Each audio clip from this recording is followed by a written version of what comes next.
Hey you guys, welcome back to my channel. For those of you who do not know who I am, my name is Chrissy. For today's video, you guys, we're going to be talking about faith. What faith is and why it is important. Before we get started though, go ahead, like, share, comment, and subscribe. Hit your post notification bell so you'll be notified every time I upload a video. First things first, you guys, I am going to give you a little backstory of what led me to share this word of faith with you guys.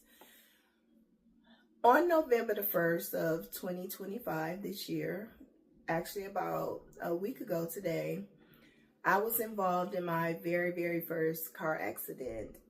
I have never been in an accident a day of my life with me driving or somebody else driving. On this particular day, I wasn't feeling well, so I didn't go to work. And I decided that I was going to get up and go to Walmart and get me some things to help with, I think I was coming down with a cold. I don't know, but I just wasn't feeling good.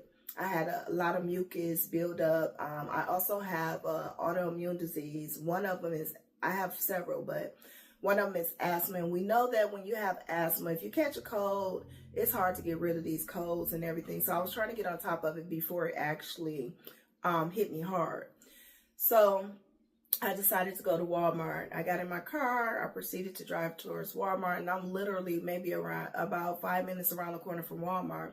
I decided to drive down this residential street, and on my way driving around this, driving down this residential street, it was a truck that was going kind of slow, whatever the case may be. So the truck decided to pull over to the right-hand side. I slowed down and kind of like stopped to see what the truck was going to do. So the truck decided to pull over to the side. He didn't really park, but he pulled over, put his hazards on. So I proceeded to go around. Next thing I know, I was involved in an accident. It wasn't too far from the truck as far as what I remember, from going around the truck till the accident happened.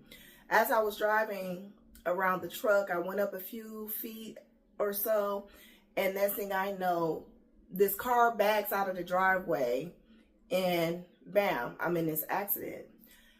Immediately, I just sat there for a moment because I was just totally in shock. I could not believe this had just happened. I have never ever been in a car accident before with me driving or somebody else driving.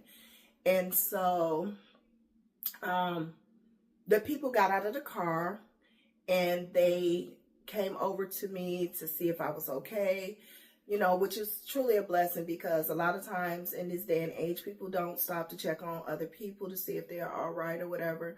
But they did insist in coming over to me to make sure I was okay. I was just so in shock. I couldn't even think. I didn't know what to do, what to say. So the first thing they said to me, because they said it has happened to them before, in the same spot actually, which is crazy. But they asked me, no, they immediately, after they asked me, am I okay? They immediately got their insurance. They asked me, did I have insurance? I said, yes, I have insurance. Again, I was just so in shock. I couldn't even find my insurance, but my insurance was in my glove compartment. And I finally got the insurance. They were, you know, telling me things. I'm like, I've never been in an accident before. What do I do? She said, call your insurance company. Well, duh. That's the first thing I should have did. But again, I was in shock, so my mind was not processing what had just happened. It wasn't processing like any other time, you know. And so I called my mom.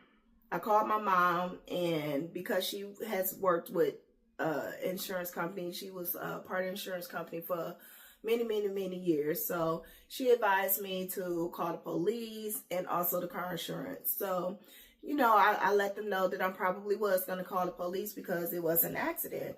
Well, I called 911 or whatever the case may be, and they told me they do not come out for accidents anymore unless somebody is seriously injured, hurt, or, you know, other parties are being threatening or anything like that. But, okay, so I proceed to call my car insurance after maybe about 20 minutes of just trying to figure everything out with the other party, they were on their way somewhere. So you guys, I was there by myself because Monet didn't go with me at the time. Everybody that knows Monet know that that's my young lady, my travel partner, my everything. But she wasn't there at the time. So once I called Monet, she immediately got a lift and she came to where I was. So she waited with me. We then called the insurance company. Now, first of all, before I finally got in contact with the insurance company, like I said, everything had happened. It was like 20, 30 minutes had passed. The other party had somewhere to go. We was in front of their house anyway, so I already knew where they lived or wherever the case may be. So it wasn't like they were running from the situation or anything.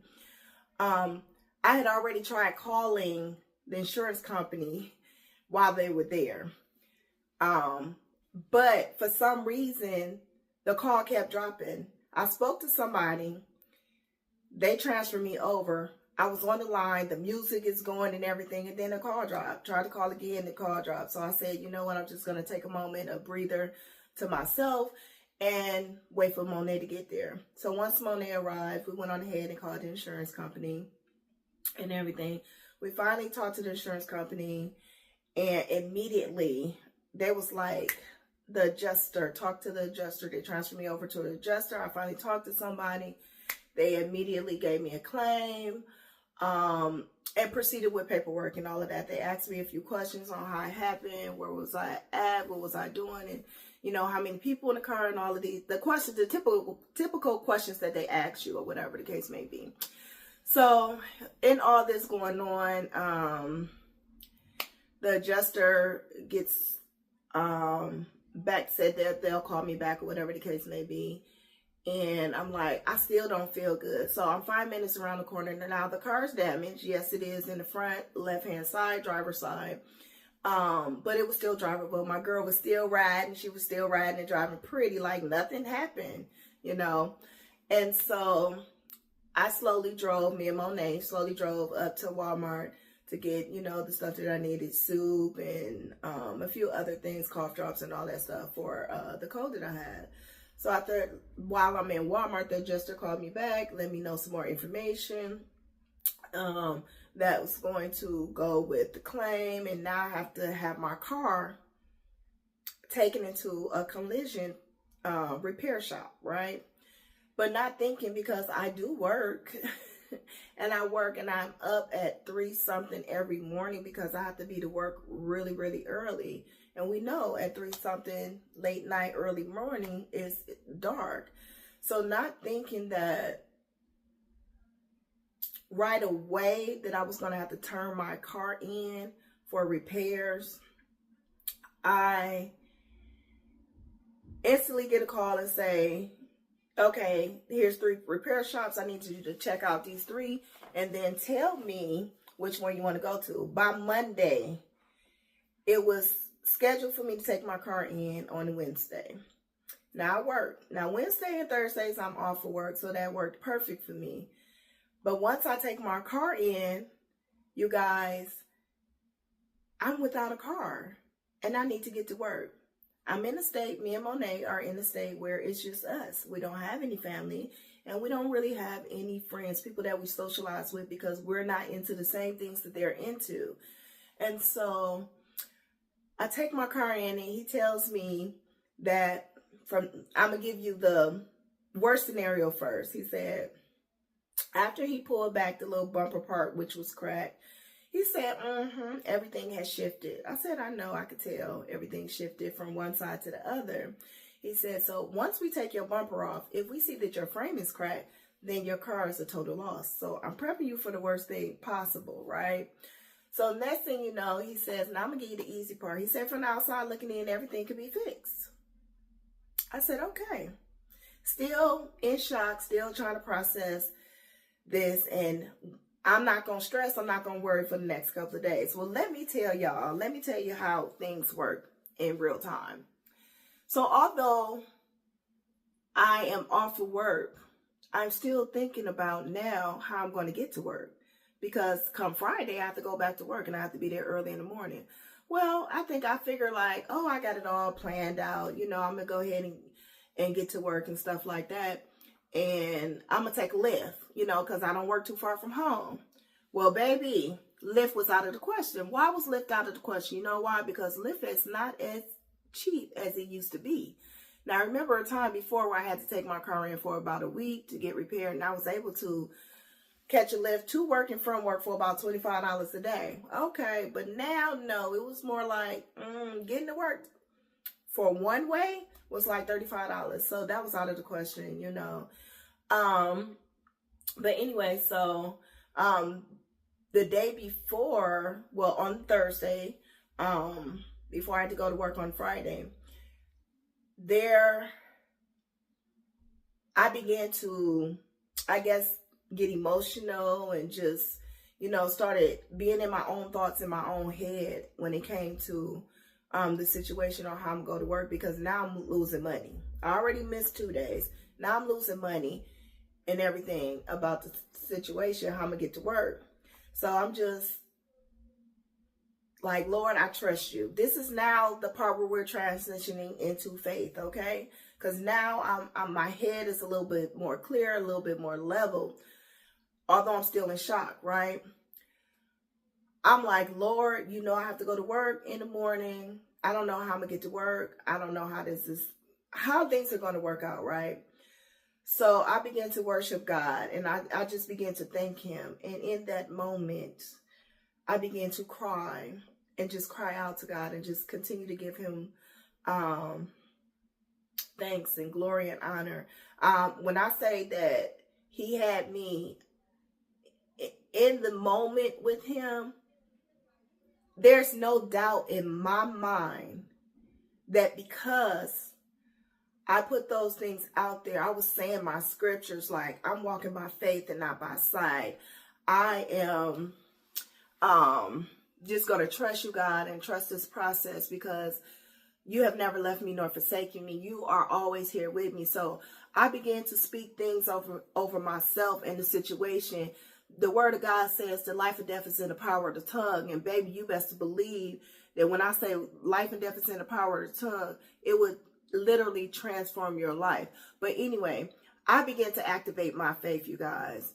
And because I was just all out of options, you know, I don't have another means of transportation to get back and forth to work and to get to appointments and stuff like that.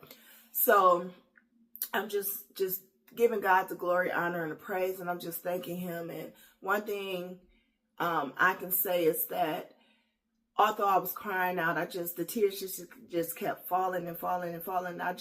I never let go of my faith. I just kept telling God, I know you got me. I know you got me. You're not going to leave me nor forsake me. We have been here before. You have brought me through other things that were worse than this situation, Lord, you know. And so I just continue to seek out to God, and I began to say scriptures, as I said, over myself and over the situation. And then fast forward to Friday morning, I get up, and again, I'm like, okay, well, let me check and see how much it's going to cost for me to go ahead and go into work, you know. And again, it just, nothing changed, you know. So I'm just like, Lord, here goes the natural part. My mind wanted to go back into that mode of not having faith. The enemy tried to come in and steal my thoughts and what I had been already speaking over my life in this situation. And the enemy wanted to tell me, girl, you out of luck. You just ain't gonna have no money to pay your bills. You're not gonna do this. You ain't gonna have no food. You ain't gonna be able to do that. And you know what? One thing I like about God, when you're building your faith and your faith is activated, he's going to come in and he's going to remind you on top of that little small voice that the enemy has. And he's going to speak louder to you. He's going to remind you that you can do all things through Christ Jesus that gives you strength, that he is your faith, that the word of God also tells us to have faith the size of a mustard seed. So that means that if your faith it's little, you know what a mustard seed look like? It's very, very tiny. If you have faith that size, that great things can come out of that. And when I tell you, I began to just give God the glory, honor, and praise. I never made it to work on Friday. I did call in because I I was all out of options. And I just feel like sometimes God will sit us down when he wants our attention. Things will happen to us when he wants our attention. And he needs for us to be still and hear from him, you know. And I just say that never give up, never stop believing that God is for you. He does remind us daily that he will take care of us. He will supply our needs. We just got to continue to believe and have faith and trust the process. I know at the time with our natural eyes, it seems like, you know, there's no way out of the situation. But the truth of the matter is we have all been through situations that have seemed like we couldn't dig ourselves out of, including myself. You know, I've been in some really rough situations. But faith, I urge you to keep the faith. I urge you to continuously believe. I urge you to just trust God in the process. God will never fail you. He will never leave you. He will never forsake you. He will never fail you. And as long as you continue to have faith and believe in him, just, you know, I'm just coming on here just to share this little story, this testimony, just to encourage you to walk by faith and not by sight. I know our natural eyes see one thing, but faith makes all things possible. So that thing that we're looking at that seems undoable is definitely doable. God has us. He has us in the palm of his hands. He loves us. As long as we continue to believe, trust him, and have faith, we're going to get through. And y'all, I'm going to come back with an update because I truly believe that I am going through this situation. I am going to get through it. My faith is truly activated. Clock it. And yeah, I'm going to come back with an update on the situation. Now, I don't know how I'm going to get to work tomorrow, but I know that God has a plan. His word tells us that he has plans for us, to give us a hope in the future, to prosper us and not to hurt and harm us. And I'm standing by that. I am walking by faith and not by sight. I hope this video has reached somebody, encouraged somebody, inspired somebody to just continue to walk in faith, to continue to trust God. If this video has reached you and touched you, don't forget to like, share, comment, subscribe if you want to see more videos, so you'll be notified when I upload more videos. Until next video, you guys, walk by faith and not by sight. Trust the process. God wins.